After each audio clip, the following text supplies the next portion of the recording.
Thank you so much for taking time to talk to me. I really appreciate it. Yeah, thank you, Nick. Excited to be on.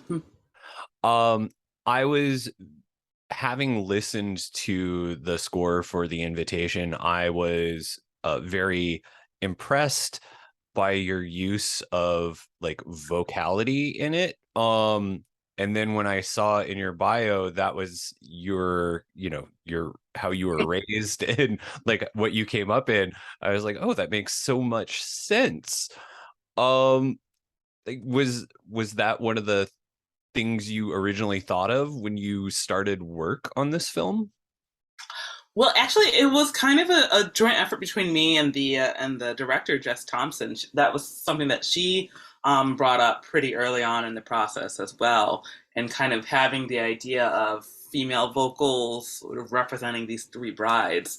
And I will jump on any opportunity to put a vocal in anything. So I was I was very excited to it kind of felt like coming back home because yeah, that was my instrument, what I, you know, uh, grew up for the most part learning and studying and um, all through college and beyond.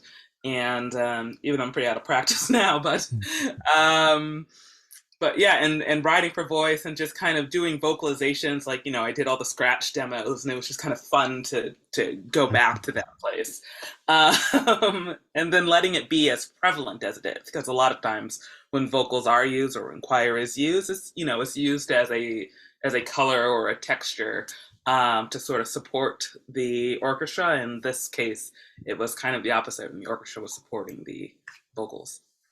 What I found really fascinating about this score is that it's almost sound design as much as it is score itself. Like I feel like I'm watching the movie in my head listening to your score.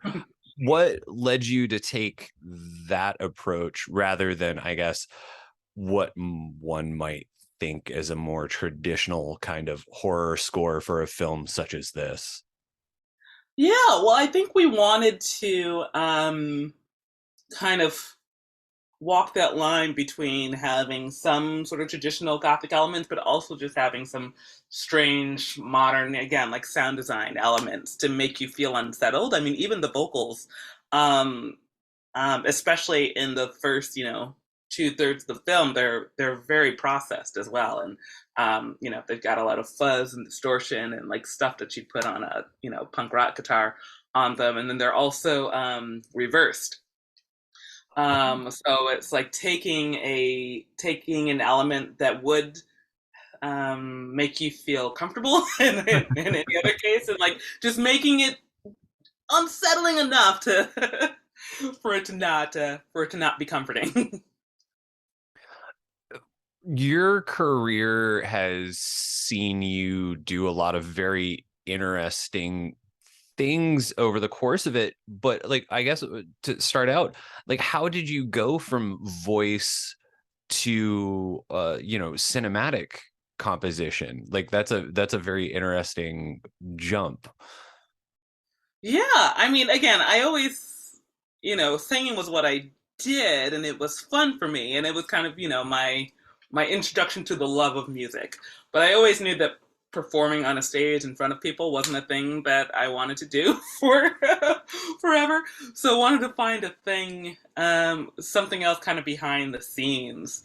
And part of that was, an undergrad, taking some composition lessons and finding that bug. Part of it was probably doing a cappella arrangements and realizing that I got a lot more joy out of someone telling me they liked my arrangement than they liked my solo. Um, so it was a journey to kind of find where my place in music was. I mean, when I first applied to college, I applied as a computer science major because I'm like, what am I going to do with music? It's like I don't want to, I don't want to be a professional opera singer. So what else do I do? And yeah, and then I found kind of, I mean, it was there, but I realized that that film composition was something that I was really interested in. So I just kind of found that path and stubbornly held on ever since. Were you the sort of person like growing up who was attracted to like and noticing like film scores? And if so, was there like one that you can point to as being like the first time you noticed the music in a film? Probably the first time I really noticed the music in a film was Gone with the Wind. Oh, Um, my aunts were very much into Turner Classic Movies, so I watched a lot of old movies growing up. And then they would sing like the theme from Laura, and like they would. So I'm sure they had a lot to do with it too. And my mom was she was the director of her church's choir. And like she loved like Fame, and I guess I was also a theater kid growing up, so my first love was Sondheim. So I think it's like and that's probably where a more direct connection is between musicals and score, because they all tell stories on film or on stage via music. well, I think it's very appropriate that you were one of the people behind the music for Barb and Star Go to Vista Del Mar, because like that is very much a modern update of sort of a movie you might see on Turner Classic Movies. Very much. Yeah, I mean, it's just so silly and wonderful, and it was a joy to co-score that with Chris Leonard's, because it was just, I mean, you never knew what was coming next, and I love that. Um, What I love about your career is you have done horror and you've done some action, but you've also done like a surprising number of Christmas movies. Um and like of all kinds, which I really appreciate. I mean, like Hallmark Christmas movies, but I mean, you also worked on like Bad Moms Christmas. Is there something in your skill set that makes you like having have has had you do so many? I don't know. Maybe I don't know. Maybe it's because I laugh a lot. I'm not sure, but I have noticed that, and especially over the last year, I've done, or the last couple of years, yeah, I have done a surprising amount of Christmas um, movies. I was recording something recently, and the percussionist brought out something that sounded like a jingle bell or like a sleigh bell. I'm like, no, this is not a Christmas movie. This one has no Christmas. Yeah, I don't know. I think I like joy, so there's a lot of joy in Christmas usually. Sometimes for some people on screen. Speaking of holiday movies, like I have to ask because you worked on the score for one of the films that was shelved as part of the HBO Max thing, which is also like kind of a Christmas movie, Scoob Holiday Haunt. Like, how are you processing that as like the potential that like folks might not ever get a chance to see this? Yeah, I mean, we all just kind of took it as it came, and it was unfortunate what had transpired. But I had a great time working with the filmmakers, and that is something that beyond the whatever, I'll always take with me. And it was just really fun to work on a big animated film too. Um, because like you mentioned, I've been working a lot of very different genres. But one thing I'm noticing is the commonality between them, and a lot of times, especially comedy versus horror versus animation, is so much based in timing. And do I come out before the scare? Do I come out on the scare? Do I come out before the joke? Do I come out before the bonk on the head? Do I accompany it? So it's been fun to kind of see all the commonalities between all of these genres. Well, and I mean, like a Scooby Doo movie, like definitely like incorporates comedy and horror, and I mean, in this case, like a Yeah, holiday movie all at once. it was. It's a little goulash. But I mean, like, regardless, I mean, you got to work on a Scooby-Doo movie, which I mean, I think would be like any kid's dream. Yes. Most definitely. Now, I get like, to go back to the invitation, like the distinct themes that you've crafted for like the main characters really have they do have like a very gothic element to them. Mhm. And but as you explained, like it's something very different and modern. I still like wonder, it is a vampire movie. I think folks know that by now. Hopefully Um, by now. were there things that you hoped to avoid to like not make it your standard gothic tropes? I don't know if it's so much avoiding, but being, I think, additive, and or sometimes just substituting out. Maybe this would just be a high string line, but let's bring in some synths or some weird found sounds, which is a thing I always love to play around with. Like, Evie is she's an artist and she does a lot of ceramics, so this finds this like uncomfortable scraping sound to really lean into, like ceramic scrapes. And there are all these service bells all around the house. So it was, and that was another thing that Jess really wanted to lean into.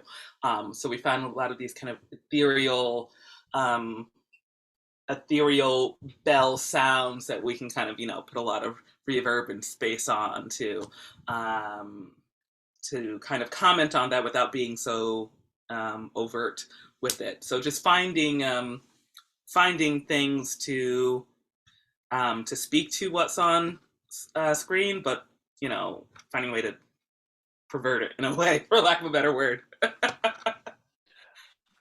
Do you have like is there a genre you prefer to work in, or do you like to keep your fingers in like a bunch of different pies at once to keep yourself interested? Yeah, I mean, I think it's fun to kind of, have a cup, have your hands in a few different pots. I like, as corny as it sounds, I just like working with good people and fun teams, regardless of the genre. Um, but um, but yeah, I mean, I also love things where I can play. And I think this film in particular was something that I can really play around with. And Jess kept saying, just be weirder. I'm like, okay. There was an instance where I was working on a cue, and I thought that maybe, a MIDI note or something was hanging because I kept on hearing something. And I'm like, what is that? And I went downstairs, and my boyfriend was in the garage sanding something. And I'm like, huh. So I ran upstairs, I grabbed my phone, and I'm like, do that again. And I recorded him like on my iPhone, and I brought it upstairs, and I put all this stuff on it and like made it into a pad. Just finding weird things to substitute for more expected elements. I mean, you've got like a very interesting selection of instruments sitting behind you. So like I feel like uh that's definitely something I think folks should probably expect. I know, like I don't really play the violin, but I can do, you can tickle the strings up near the top, and like I just like to strike things that should be bowed things that should be struck, etc. Um, so like the thing I always like to ask folks is there anything that is there a genre or a type that you haven't worked in yet that you'd like to? Um, I'm not going to say I haven't worked in this yet, but I'd like to do more heists. I love a good heist. Or like, a ragtag group of people getting into trouble, getting out of trouble, kind of a thing. Um, they're fun to watch. They're fun to write for. So, so always looking to do more of that whenever it pops up. I did a short for Illumination that was on the Sing 2 DVD release, and it's like Gunter, Nick Kroll's pig character, and he's running through a casino and kind of Bond style, and it was just really fun to you know play with pop brass and all of that. Like that, yeah, like I mean, like that's the thing. Like I think whenever I think of like a heist, I always think of like the theme to take the taking of Pelham 123 and just like that Yeah, that big bombastic brass. yeah. So this is out and folks can listen to it on the streaming service of their choice. What other projects do you have in the works that folks can look forward to? I keep on meaning to like ask what I can talk about, but one thing that I know, uh, one film that I worked on recently that will be released soon, I think later this year, on Netflix, is The Noel Diary, and it's a Christmas film. And, but it was directed by Charles Shire, Alfie, and all of the great '90s romantic comedies, and it stars Justin Hartley, and it's just a really beautiful kind of romance film with a lot of charm, and that kind of has like a folksy feel to it. So that was really fun to play around with too. Well, I'm looking forward to that. I always look forward to having new Christmas movies to add to like my holiday viewing schedule, so I will definitely look out Yeah. for that one. Dara, I want to thank you again so much for taking time to talk to me. This has been like I think I've been as laughing as much as you have.